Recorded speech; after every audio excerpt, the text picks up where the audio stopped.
December 19th, 2019. It was a cold winter Thursday. Snow as high as the ankles, and streets filled with slush of compacted snow and thin-veiled ice melted upon the airs of tires. I had gotten out of school, went up to the city, and decided that I was going to watch the third installment of a trilogy that I had utter discontent for. Utter discontent, because they had clearly abandoned me in my love for a franchise that I had grown up with my entire life. A movie that I was not going to enjoy, but one that I was going to criticize. Walking into the theater, I bought my ticket. I sat down in the theater and I waited. I waited through the commercials. I waited through the obnoxious people, the crying baby, the piss smell in the middle of the theater. But I knew what I had to do. I knew I had to watch this movie. I knew I had to unfortunately shell out my hard-earned money to watch a film that I was not going to enjoy, one that I was going to endure. In the past, I was excited for a Star Wars movie. I did not know what to expect.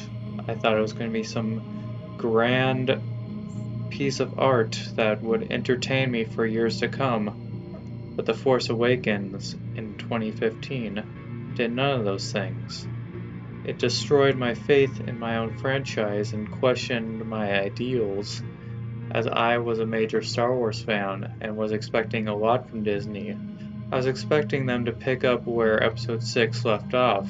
I was expecting them to go into the Imperial remnants and the complexity of re-establishing the Republic, and to see where my characters have gone, even though I had already read about them in various works like the Thrawn trilogy and play the games like Jedi Academy. But this time, I could not do that. I could not shut off my brain and try to enjoy a movie, because that movie gave me a critical eye. A critical eye because they knew that they had betrayed me. They knew that they had betrayed all the old Star Wars fans by getting rid of what they loved, Star Wars. Instead, all we got in that movie was just a rehash of Episode 4, A New Hope. And in this movie, I can't even tell what it was a rehash of, but it just seemed way too familiar. Something I'm going to dissect in this video.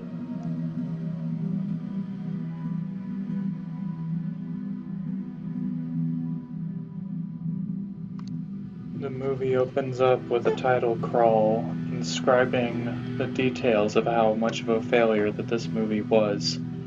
It states that Darth Sidious has spoken from the grave that he had returned to the galaxy to all the Force users, aka only Kylo and Rey. It is an insult to the fans and an insult to the understanding of the old expanded universe, as this has already happened once in Dark Empire, as one of the down points of the expanded universe.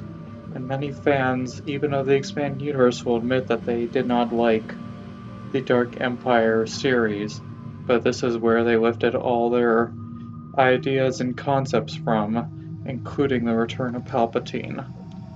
Before panning over to Kylo Ren searching for a Sith holocron on a red world that they unwisely name a Sith Wayfinder, not understanding that a Sith holocron can also act as a detailed map of the galaxy, depending on what the intention of the Sith Lord that created it was. But they just call it a Wayfinder because they don't understand Star Wars lore or are unwilling to accept old concepts from the expanded universe except for when it is convenient for them. And Kylo Ren follows this quote-unquote Wayfinder to Sidious, who is sitting on a dead throne supported by life support, where he makes a deal with him. But Sidious's deal doesn't seem to make sense. It is, he wants Rey dead, and then he would give Kylo a massive fleet of thousands of Star Destroyers that are unexplained on how they were either stored or how they were built. But he makes this deal, this pact, even though later on in the story it would be proven that Sidious wants Rey alive, not dead. And the rebels are panned over, where it is Poe and Finn playing a game of that Star Wars chess with Chewbacca. But of course, Poe and Finn are saying that Chewbacca is cheating because he always wins. He always wins no matter what.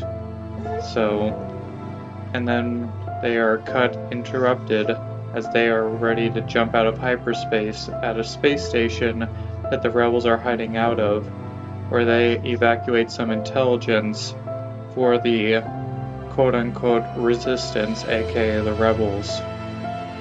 And they hyperspace jump across the galaxy. For some reason, they always seem to hyperspace jump into a planet instead of just out into dead space. Unknowing why and being pursued by the First Order, even though those hyperspace trackers the First Order used in the last movie had to be mounted on ships and were generally pretty big and needed a lot of power, TIE fighters are able to track them for some reason. I don't know, it's just a plot thread in the book, in the story that isn't really addressed. And then there was a revelation that there was a spy within the First Order, but they are suspicious of the intel given. But after they relate to Leia, they don't give it any more thought to actually trust said spy, which turns out to be General Hux. It's very confusing because he always seems to be in a naval role, not an army role.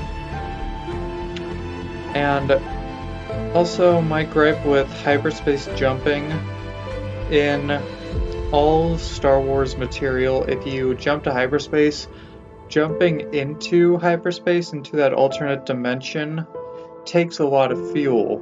And they did state that fuel exists in the last movie, and I know fuel exists from the expanded universe material, and it generally takes a lot of it.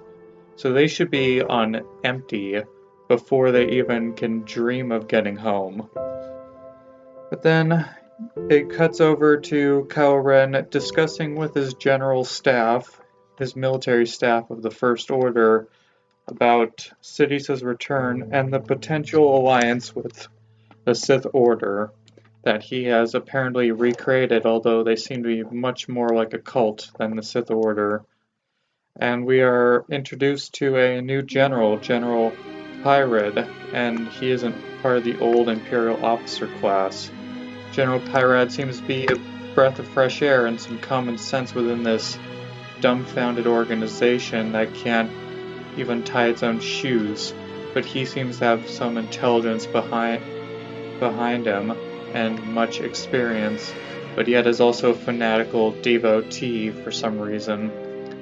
And he belittles General Hux for losing Starkiller Base, even though that was 2 movies ago and that should have been resolved, or that should have been in the second movie where he was belittling General Hux for his failure.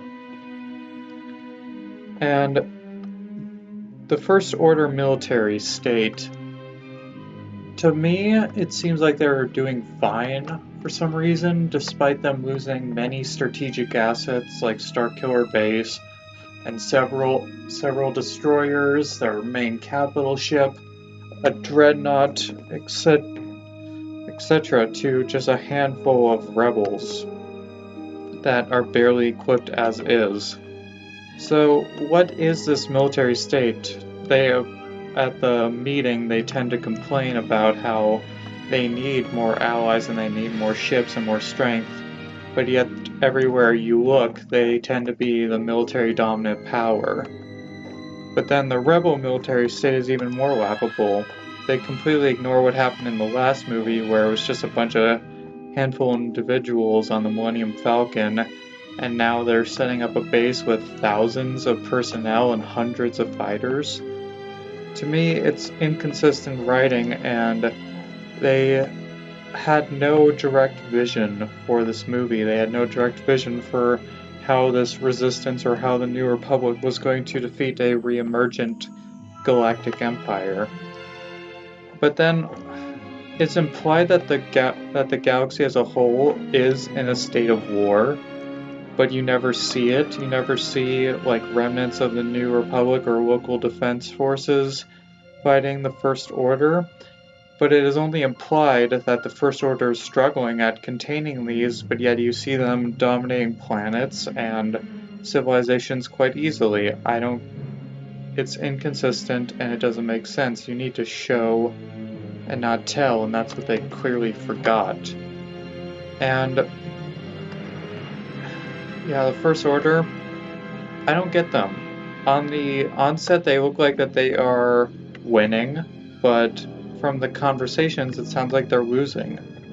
It is very inconsistent writing, and is why the First Order is just a tool used by the writer. They aren't a set organization, but I can see some logic behind the madness, and I have to disengage my brain a lot for this, but I intend to possibly do a First Order governmental structure and how they organize it, because I'll do an analysis in a different video, but for right now that is unimportant.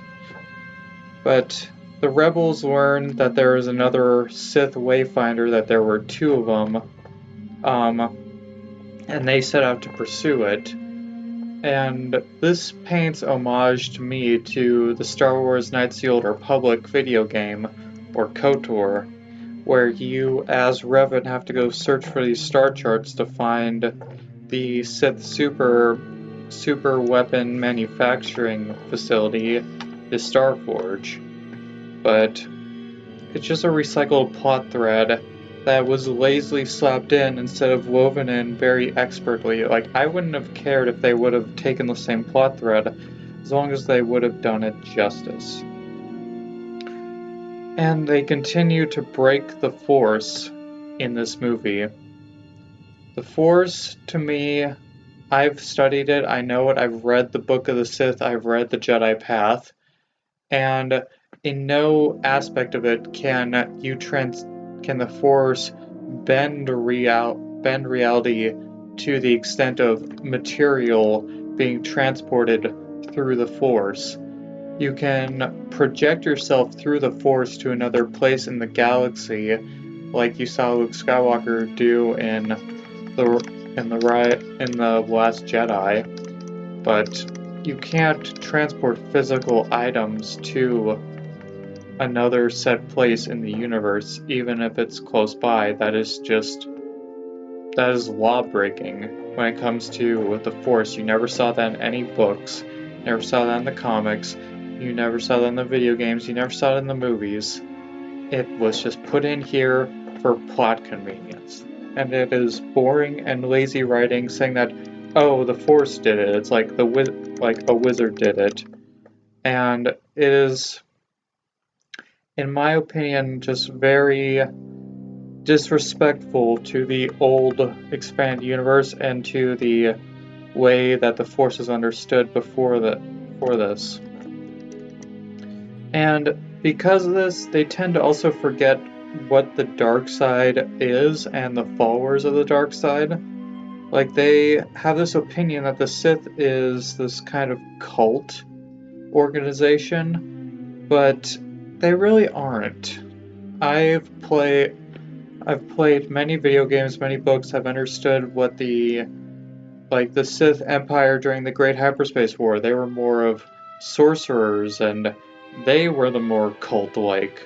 But then, after they were destroyed and reformed into the Sith Empire of Star Wars Old Republic, they became a very pragmatic organization and not truly bent on cult mentality, but they tend to forget that, and during especially the Bainite era and the Rule of Two, the Sith are extremely pragmatist.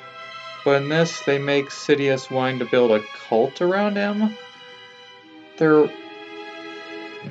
it's kind of supported in old material, but he was still a pragmatist at the onset of all of his beliefs. He was always trying to look for a practical solution to get him power.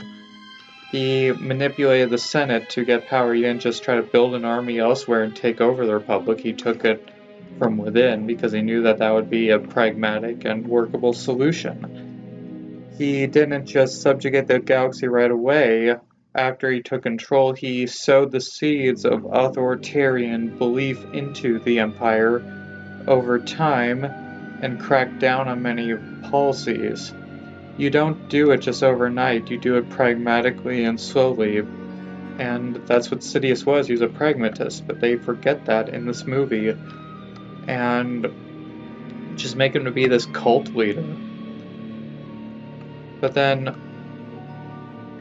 and also, it shows that the First Order falls into this too, that they are just this cult. They are this authoritarian, not Nazi level of evil, or where you see them subjugating this ice world that later they have to go to, and they're searching for the Wayfinder after going to this desert world where randomly they find Lando Calrissian, because apparently you can just run into people in the galaxy, even though it's got like millions of star systems. What are the fucking odds you're gonna find them in this random town on this random planet in the middle of nowhere in this random subsector of the galaxy? It's not possible. Don't make it seem like the galaxy, like each planet is like a city. It is not a city. Each planet is a planet. Think of it as Earth. I'm not going to run into Vladimir Putin on the streets. I'm not going to run into you on the streets just randomly. Of course, those things happen, but they aren't that frequent. Like, these movies tend to use a lot of coincidences to get their plot through, and using coincidences and Deus Ex Machinas are really bad writing. But they go to this ice world to go find a hacker to hack C-3PO to get some memory, because he won't translate a dagger that's written in the ancient Sith language. And Poe runs into this past associate that wears Mandalorian-esque armor but doesn't act Mandalorian, and it's implied that they had a relationship earlier, and almost that the Mandalorian chick wants Poe to come back with him into the smuggling industry, because he was a smuggler before this, a spice smuggler, aka Star Wars drugs. And they show this kind of like token for merchants to use to bypass imperial blockades to conduct their fair trade and their fair policy, which shows that the First Order is not looking to just totalitarianly run the galaxy, that they are going to provide productive merchants and productive individuals viable means of doing their business within the galaxy, and they provide these tokens to merchants. But the rebels use it and abuse it, which is going to destroy their relationship with other merchants, to board a First Order Star Destroyer and kill a few stormtroopers that were coming up to their ship to ask, like, what type of cargo are you taking, and just do like a general inspection and ask for their registration of their vehicle. It's like, they're doing a practical cop thing and they get shot for it. Oh, yeah, just because they're these evil bad guys in white armor, that just makes them evil. It's just lazy writing, and I can't take it anymore. I'm tired of this. But then it goes on to the rebels. They infiltrate the ship, which is, they don't do a whole lot. They go about it, they free Chewbacca from the First Order, and then they get cornered by the First Order troopers and are about to be extrajudicially killed, which is actually, even in our own world, rebels, like resistance fighters, insurgents and stuff, they don't have the protection of the Geneva Convention behind them. So I have honestly no gripe with stormtroopers just executing them then and there. Of course, they're supposed to be the heroes and they're supposed to be the good guys, but overall, like, they are a non-state entity fighting a state. A state that honestly is not that necessarily that bad on the outset, because the general staff in their meeting, they don't seem like these tyrannical, evil individuals. They seem like pragmatists. They seem like people who want to bring order and stability to the galaxy, which is admirable. I agree with that a lot. But then it's revealed that General Hux betrayed the First Order just to spite Kylo Ren, which I know pettiness can sometimes get in the way of your duty and your honor, but come on, Hux, you were a devotee to the First Order. You wanted to reestablish your empire. You would not sabotage it like that. You wouldn't kill your own troops. You wouldn't do that just to spite its leader. You would influence the other members inside it to take control and to appoint you or somebody else as a rightful leader. Which, the First Order is a toss-up of multiple types of authoritarian governments, but I tend to lean towards a statocracy, where the military is completely in charge, but that's for my analysis video. But then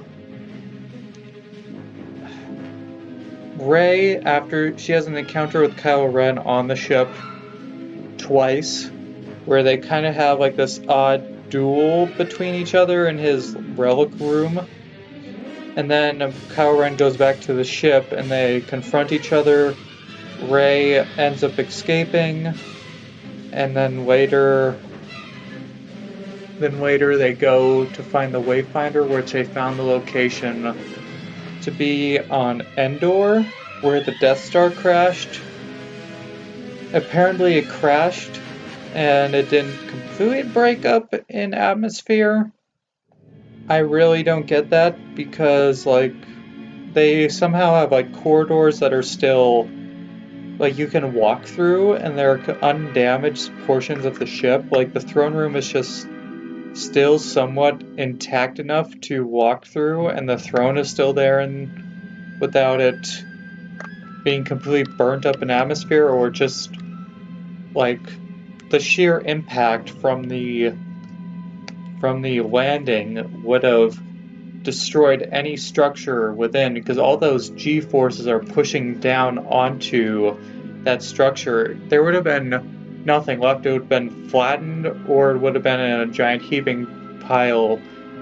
Honestly, I probably would say it would actually look much more like a giant, the base of the Twin Towers on 9/11, just that image just applied to a massive space station like the Death Star. That's what it would really look like, not what we are shown where the throne room is still somehow intact and where the second Wayfinder was kept for some reason. And then Rey and Kylo, they meet each other. Kylo encounters her in the throne room after she retrieves the Wayfinder, takes it and destroys it. And then they have a duel. Kylo Ren and Rey have a duel, and it is the first time Rey actually loses a lightsaber duel, where it should have been, by the third movie, she should have been winning lightsaber duels, not losing lightsaber duels, and at the beginning she should have been losing and not winning, just to show growth of character. And of course, in Mary Sue fashion, she can't grow as a character. In fact, she has a training scene with Princess Leia, because Leia, both in the expanded universe and in the movies, was trained to be a Jedi. So they kept that around, and she was training Rey, but Rey was like bound. She was doing a lot more than Luke could do on Dagobah, where she was levitating herself in the air with rocks circling around her, and then she's trying to meditate while doing that, and she just has a brain fart and is like, ugh. Just the most irritated, absolute response of self-entitlement that you could ever see. And it's just blatantly ignorant to how the Force works, and how poorly written her character is. It is just the worst written character I have ever seen in Star Wars. No character growth, no explanation, no nothing. But I'm tired about it. I'm tired of it. But after Rey escapes with them, also I forgot to mention that General Hux is executed by this General Pyrad, which the old Imperial officer that's still working with the First Order. And Rey loses the lightsaber duel, but because Princess Leia, she has essentially a stroke and is put into a coma and is near death, because they didn't want to kill her off completely yet. It disrupts Kylo, and he has a moment lapse where Rey takes the advantage and stabs Kylo through the gut with the lightsaber.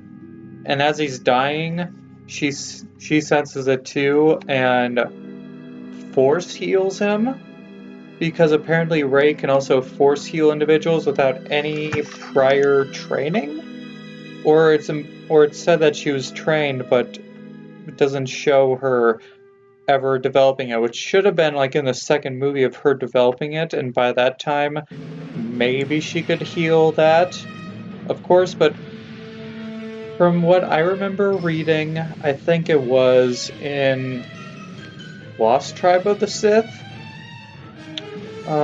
Yeah, it's been a while since I read that book, but I remember distinctly when there was this Jedi that crashed on the Sith world, where the Lost Tribe was, and he heals himself, and he describes it as the Force enticing the cells to rebond and energize, reproduce, etc. It's like the Force healing it from a biological standpoint, but from this it just looks like, oh yeah, it's healing this wound, but it takes a lot of strain and a lot of effort, and she seems to do it with no effort, because she's just perfect at everything she does.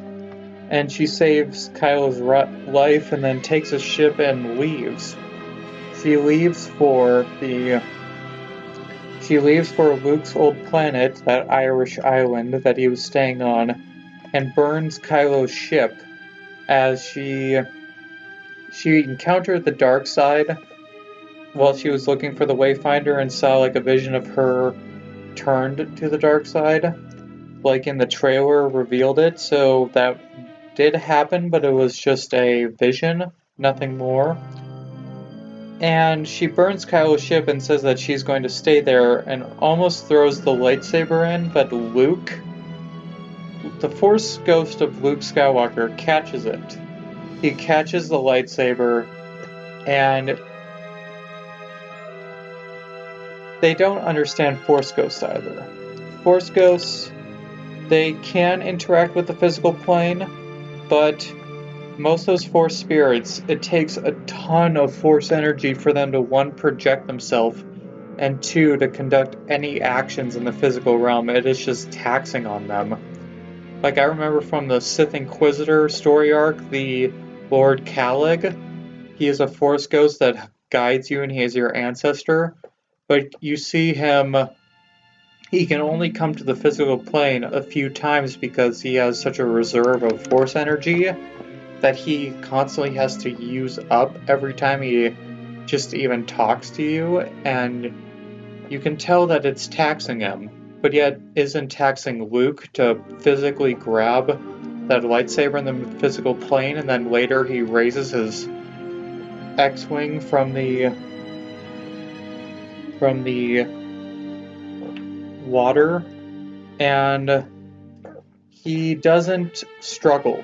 He doesn't struggle, and he seems to do it quite easily. And he does it far too easily for any Force ghost to do, and they don't understand how it works. My main gripe too. But then it goes on, and Kylo Ren is looking out into the ocean, and then he sees his father Han Solo. And Han Solo, it's only a memory that his mind is kind of predicting. I think that he is, I don't know, some sort of excursion of the body. He doesn't his mind is playing tricks on him, and he's convinced him to go back to the light. And he does, and the memory of his father entices him to go back, and it's very admirable, and he has a great conversation with him, and it's the only character development he has with his character, and I absolutely love it. He's a great character, and that shows it. Later, the story pans over to Rey taking Luke's X-Wing, and she navigates through apparently some sort of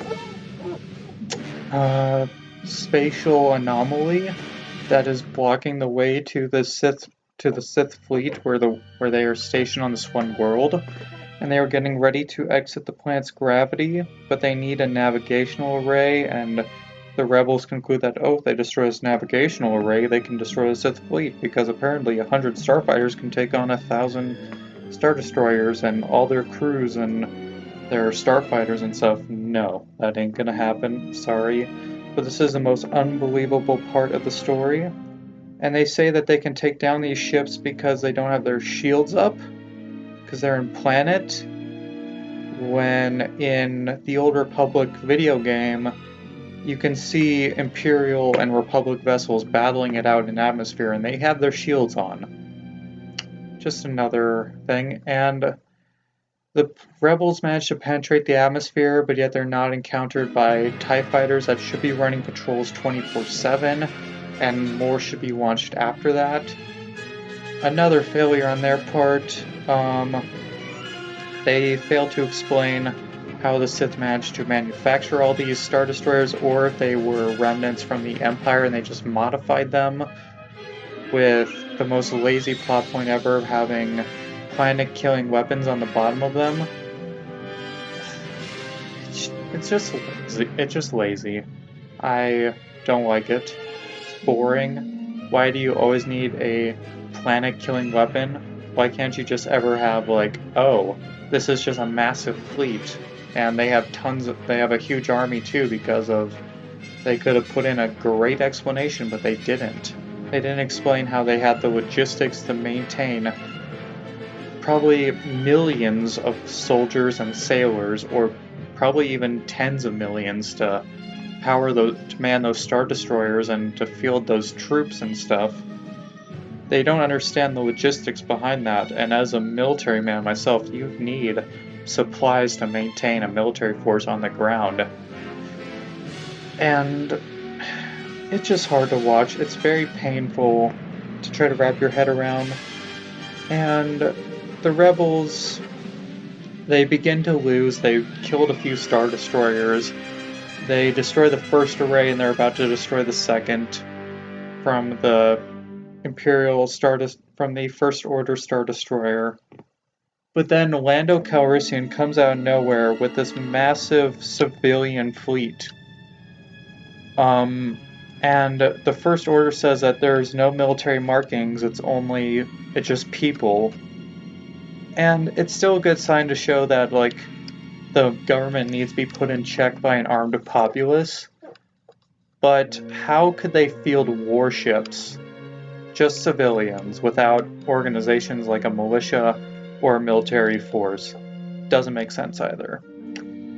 And of course, Star Wars also fails to understand how insurgencies work, and fourth dimensional warfare and third dimensional warfare and all that. They don't understand that insurgents never do direct action, they never have numbers, they never have any of that. They don't fight conventional wars like you see the rebels trying to do. And then Finn manages to, they physically land on the hull of the First Order Star Destroyer, and Finn takes command of a turret and somehow turns it in so far that it aims up at their own bridge, and he fires the gun on their bridge. To me, like, how most naval guns, they are designed not to do that, because they have a distinct target away from the vessel. They are meant to fire away from the vessel, not fire upon their own ship. So how is he able to do this from any logical perspective? I don't know. It's just plot convenience. And then navigational, and then they destroyed the Star Destroyer, this First Order Star Destroyer that's commanding the entire fleet by acting as a navigation beacon. But when that's destroyed, apparently the other ships don't have their own navigational arrays. And I remember playing Star Wars Battlefront 2 from 2005, and I remember the naval battles where one of the key points you could destroy on a ship was the navigational array. And apparently these other Star Destroyers don't have navigational arrays when every ship in that game did, including the Star Destroyers. I don't know. Just not explained. And then they decided to bring in essence transfer from the Expand Universe, even though they said they weren't going to copy the Expand Universe, where Palpatine tries to inhabit Rey's body in front of all of his cultists. Which, okay, I mean, he did that in the Expand Universe, I'm willing to accept that now, but they apparently said that they weren't going to take from the Expand Universe, and Dark Empire, particularly where Sidious could use essence transfer. Okay, I guess they're secret fanboys of the Expand Universe. But then Rey, she ends up killing Palpatine or Darth Sidious, whichever you prefer, by holding up two lightsabers as he's shooting lightning at her. And I distinctly remember the scene from the Force Unleashed video game, where Galen Merrick is using two Dominus to absorb Palpatine's lightning and redirect it back at him, and then they collide, and Palpatine is still left alive. He's injured but alive, and Galen Merrick was just killed because he absorbed too much energy, and that happens to Rey. So it's a complete copy, but she uses lightsabers, not two Dominus. And then Kylo crawls out of a pit that he was thrown into by Palpatine, manages to force heal Rey. Of course, that's a stupidly hard ability that he should know. And before that, he battled the Knights of Ren, and they apparently aren't Force users, and they're completely useless. They literally kill nobody in the film. They are a useless organization, and yeah, there's nothing much to say about them. And then Kylo uses Force healing to drain all of his Force energy into her to save her life, and Rey survives. They share a kiss at the end of the film. And then Rey goes to Tatooine after the celebration and buries both Luke and Leia's lightsabers, and then reveals her own yellow Jedi Sentinel lightsaber, which I'm glad that they did that. Like, yellow lightsabers are now canon, but now they open their own floodgate for more colors to come, and I absolutely love that part about it. So, we're yet to see on that, and then Rey just looks off into the sunset. End of film. And I'm just left thinking, this should have been like 5 hours long, because J.J. Abrams, he had a plan for a 3-act story, a 3-act trilogy. He wanted his own trilogy of Star Wars films, but he was only given the first and third act. So what he tried to do, he was like, okay, well, I'm just going to stick to my original script. I don't care what Rian Johnson did or what came before. I'm not going to rewrite this. So he condensed the second and third act of the trilogy, aka the second and third movie, into the third movie, which made it a rushed, heaping pile of garbage. And overall, I still give credit where credit's due. It could have had potential. They could have fleshed out, like, say, the First Order general staff having issue with the younger generation, like Hux and Pyrad, or whatever, those two generals. They could have had their rivalry fleshed out in the second movie, and then in the third movie come to a heat. They could have probably had them find out about the Wayfinder at the end of the second movie, then search for it and have Palpatine return in the second movie, and then make his deal with Kylo, and in the third they resolve all that. But no, they couldn't do that. But it had potential. I will say that. From a writing perspective, it had potential, but it was poorly executed. So I give this movie's plot, at least, a 3 out of 10.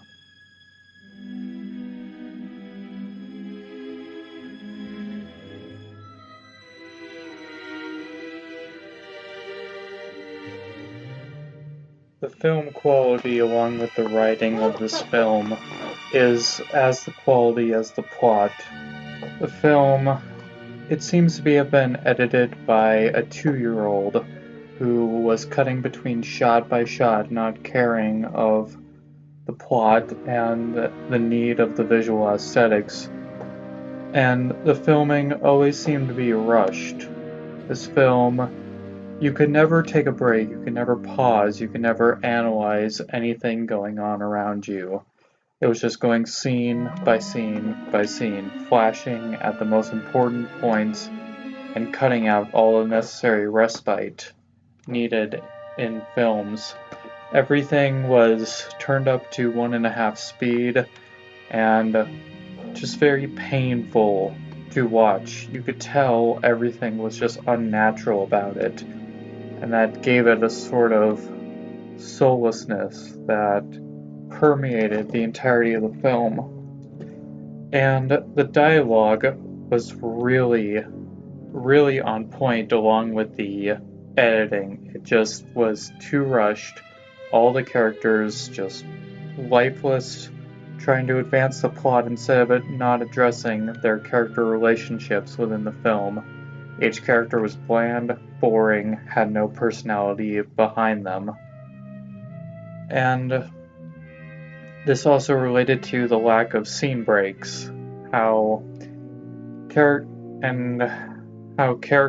and the actions in the movie, they didn't ever take time. They didn't ever think. They didn't ever evaluate. And characters' reactions in the film also were completely rushed and despoiled throughout the entirety, never giving a true sense of what an actual person would go through in said scenario.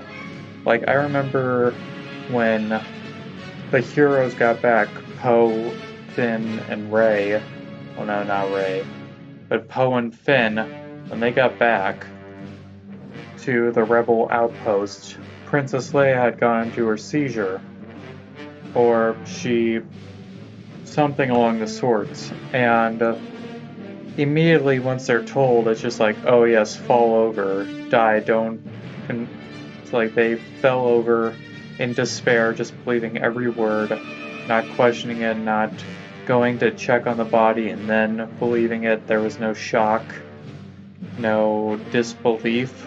It just felt very unnatural, the entirety of the film.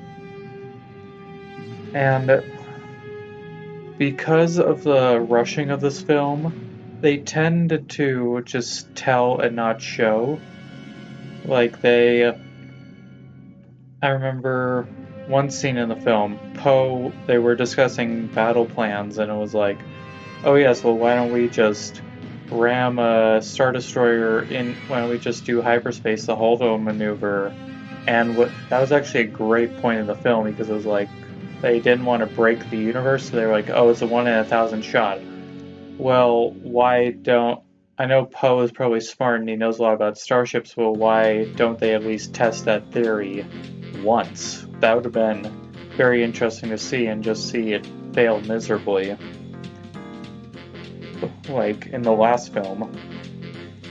But they just tended to unjustifiably and lazily just leave out showing you stuff. It'd be like, oh yes, the First Order isn't doing that well militarily, they need the Sith Armada, but yet you always see them dominating the battlefield? I don't know, I'm not getting this. And this is because they tried to condense a 3 to 4 hour movie or 2 3-hour movies into 2.5 hours. That is not enough time to tell this grand overarching story that they were trying to go for. You needed more time, you needed more space, and oftentimes writers come up with this, like they have this grandiose story that they want to tell, especially in novels. Like, I've had this same exact thing happen to me, where I wanted to tell in my novel that I'm writing, a grand story of like this bastard prince falling in love with a legitimate princess, and they get married, and then there's a resistance story against a communist superpower going on like just across the border, and then the Germans are preparing for war and blah blah blah. But I couldn't tell that in just one book. I thought I could, but once I wasn't even into part 2 of my intended plan for the book when I was at 200,000 pages. So what they did instead was they cut out all the meat and just left the fat behind. Like the fat of, like they're just eating the fat of a cow and none of the meat. Instead of giving it a good blend to make it flow right, they had a 300,000 word novel and they cut it down to just 100,000 words, and because of that there was so many gaps within it. Like there was this one moment where Finn was trying to tell Rey something. I think it was that like he loved her or something, and they just never got around to it. It was never addressed later on. Like if they were like, Poe was like, well, what were you gonna tell Rey? And Finn just brushes off like, oh, nothing. And that's just where it ended. And case closed, end of story. Leave the fans to speculate, I guess. And it was also, I don't know what they were going for, but in the visual aesthetics, they decided to give a lot of flashing lights everywhere and everywhere. It's like bolts of lightning just going off on the screen. Hundreds of flashes at once. It was like I was about to have a seizure. And I had to turn away. My eyes were, it was just painful to watch at points. So painful, things happening so fast, flashes of lights everywhere. In fact, there was a warning outside my theater saying that this might cause seizures if you are epileptic. And I get why. Watching the film, I almost had a seizure, and I don't have any condition to have a seizure. It was painful. And that's why I give this rating 0 out of 10. It was just a painful to watch physically and mentally. Film quality was just not there. I don't get who the editor was, but I would fire him, and then I would court-martial him, fire, and put him against the firing squad. That's how much I hate whoever edited this film. Or J.J. Abrams deciding that, oh yes, I'm just going to not change up my original plan and just wing it. That's what he did. He just winged it, and it didn't work. It's like it was the rough draft, and they decided to film that as the movie.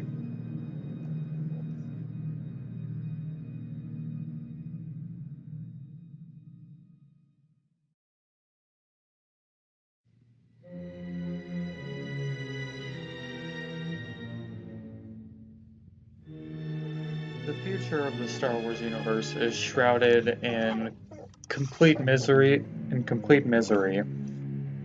This film is an indication that Disney decided to turn us into a sinking ship, and they tried to get the pumps going. They tried to expel the water, seal up the hole, patch it, but every time they do that, they just keep on making a bigger mess and punching more holes in the hull.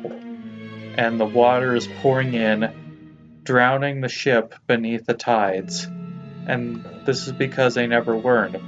When they got rid of the expanded universe and just made it all non-canon, calling it Legends, they killed about a good quarter of the fan base of Star Wars, the quarter of the fan base that played all the video games, that read the comics, read the books, knew the lore inside out, or just bits and pieces inside and out. And they could definitely help out a lot if they decided to at least bring back part of the expanded universe. Like, say, all the expanded universe that takes place from the time pre-films, or the best case scenario, pre-Return of the Jedi. And they would get a lot more fans back on with this. Or maybe just make these movies non-canon and redo them. That would probably get the most fans on their side. Because this has just been a total crapshoot. And I don't see much survival in the future. And we want to see this universe build itself back up like it used to. It used to be this grandiose escapist fantasy where you could be a bounty hunter, you could be it was a cowboy in space, you could be a warrior monk, you could be a noble knight, you could be a loyal nationalist to the Empire. You could be a insurgent rebel for the Rebel Alliance. You could be a devotee to democratic principles, like with the Republic. You could be a theocratic empire, like the Sith Empire in SATOR. All of it was fun. All of it was exciting, and this just takes a big shit on it because they wanted to tell their own narrative. They wanted to put an agenda behind it. But then we reject it. That's why this film just was a complete crapshoot. Its ratings were just tanked. The Last Jedi fan reaction was overall negative. The Force Awakens, people could see that it was clearly a fan fiction, nothing more. They are not being original. They are not being productive for this universe.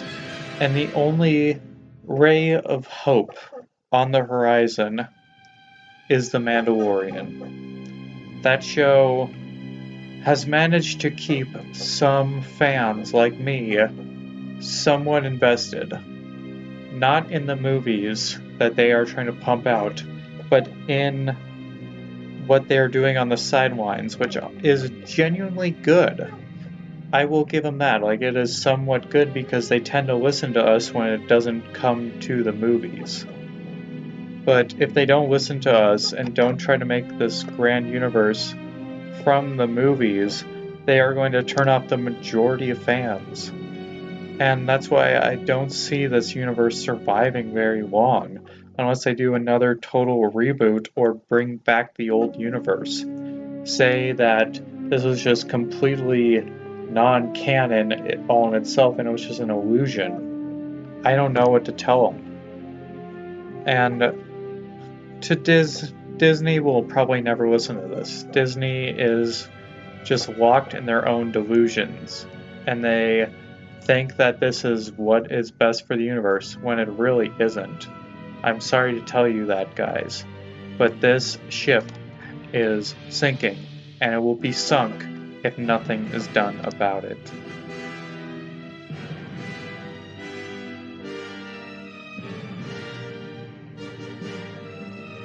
Now on to the conclusion. I give this movie a final score of 1 out of 10. It crashed and burned with all the people and puppies on board, and will require a lot of fixing in future content to mend the holes in this tapestry. I'm just disappointed.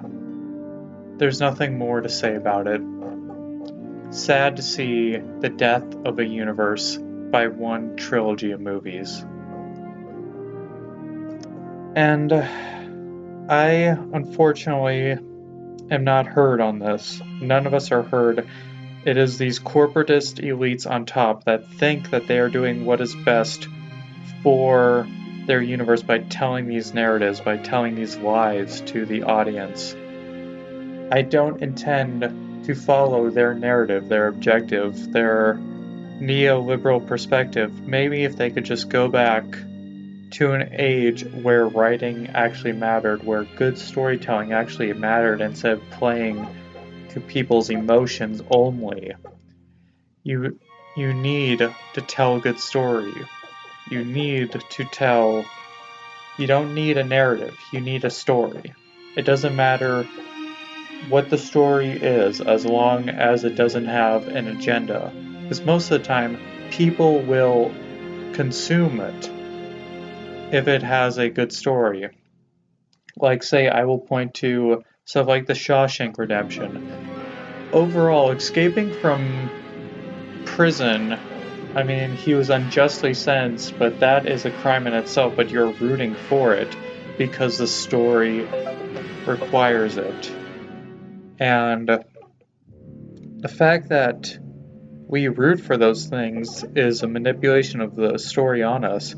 But then also, I go and play Star Wars: Old Republic, and I root for the Sith Empire because you know what? They are not the bad guys. That's just what we perceive them to be. There is no good and evil because the story doesn't make them out as evil. Overall, there is so much more potential that could be done with this universe. And it was done in the expanded universe before Disney. You had horror books, you had action novels, you had deep philosophical books, you had books that gone into the mysteries of the Force, you had books that gone into the psyches of clone troopers like Republic Commando. You got into was the Empire truly evil stories, and showing the atrocities on both sides. It was so much a breath of fresh air. You could go to any corner and find any type of book that you wanted. But now it's just this one single tune song that people have gotten bored of after just 3 movies of this. 3 movies of total crap. At least with the prequels, George Lucas was being a little creative with them. He wanted to do something new. They did not want to do anything new with this. They just wanted a Rebel versus Empire, but they completely crashed and burned it because of that. Because they weren't willing to do something new. They weren't willing to do something good. They only wanted to play to people's emotions. And that's why The Rise of Skywalker is the worst movie in this trilogy. Thank you all for joining me today. This is Darth Kilhoon, signing off.